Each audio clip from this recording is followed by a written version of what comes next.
Okunoonyereza okwakolebwa ku nkomerero y'omwezi oguwedde kulaga nti bannakampala ebitundu 95 ku buli 100 beeraliikirivu olw'okusaasaana kw'ekirwadde kya COVID-19 so nga ebitundu 42 ku buli 100 be baategeeza nga bwe bali mu matigga g'okukwatibwa ekirwadde kya COVID-19. Mu baabuuzibwa ebitundu 36 ku buli 100 bokka be baalaga essuubi ly'okufuna obujjanjabi mu bwangu singa baba bafunye ekirwadde kya COVID-19 ate ebitundu 64 ku buli 100 baali tebalina ssuubi lya kufuna bujjanjabi. Bannakampala ebitundu 19 ku buli 100 bokka be baategeeza nga bwe balina obwesige mu busobozi bwa gavumenti okulwanyisa COVID-19 ate abalala ebitundu 49 ku buli 100 baali tebeekakasa bulungi obanga gavumenti erina obusobozi buno. N'abalala ebitundu 32 ku buli 100 bo nga tebalina bwesige n'akatono mu gavumenti. Abatalina bwesige mu gavumenti ensonga ze baawa kwe kubanga ebifo ebijjanjabirwamu COVID-19 bijjudde ate nga tebimala n'okubanga obujjanjabi bwa buseere. Alipoota era eraga nga bannansi ebitundu 79 ku buli 100 bwe baategeeza ng'ennamba y'abawala abafuna embuto nga tebanneetuuka bwe yeeyongedde so nga abalala ebitundu 46 ku buli 100 bagamba nti okukabassanya kweyongedde, ebitundu 58 ku buli 100 bagamba ettamiiro lyeyongedde ate ebitundu 49 ku buli 100 nabo bagamba okukozesa ebiragalalagala kweyongedde. People who are logged in on Zoom. Kutongoza alipoota eno mu Kampala, abakugu ku ndwadde z'emitwe boogedde ebirina okukolebwa okwewala embeera eziyinza okuva mu bannayuganda abangi okubeera n'ennyiika olw'ekirwadde kya COVID-19. Tulaze nti wakyaliwo omulimu omunene, wakyaliwo kinene ekyokukola okubudaabuda abantu baffe, okubaweereza essuubi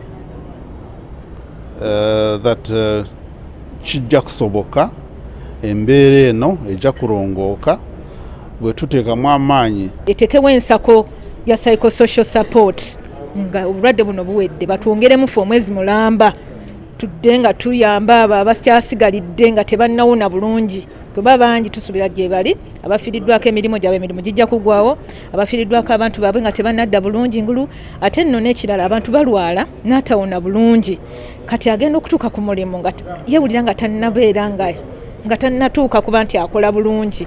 So kati mumbeera eyo omuntu oyo aba oluusi yeetaaga okubudaabudakoko oba okugamba okumuyambako. Ab'ebyobulamu bazze bakwatagana n'ebitongole ebyenjawulo okuyamba bannayuganda okuvvuunuka embeera y'ennyiike. Strong Minds yatandikawo enkola eya *252# option 10 nga ye kubo erikutuusa ku service ya counseling ey'obwereere, okubudaabudibwa okw'obwereere. Tetugaba nsawo za mmere, tetugaba bijanjalo, wabula bw'oba owulira ng'obwongo bwo butabanguddwa. Ono tumubuuzizza engeri omuntu gy'ategeera nti embeera gy'alimu yeetaaga okulaba omusawo okubudaabudibwa. Ekisookera ddala otandika obutayagala kukola bintu bye wali onyumira okukola, n'okubeera n'ennaku ennyingi. Ennaku ennyingi eyo ebaddewo okumala ekiseera ekiwanvu. Ebirala abakugu bye bagamba abantu bye balina okukola okwewala embeera y'okwennyika mulimu okwewala okugoberera amawulire agawuddiisa ku mikutu gya social media, okufaayo eri bannaabwe oba okubayamba, okwogera n'omuntu ku mbeera gy'oyitamu, n'okweyunira abasawo ababudaabuda singa embeera eba esajjuse.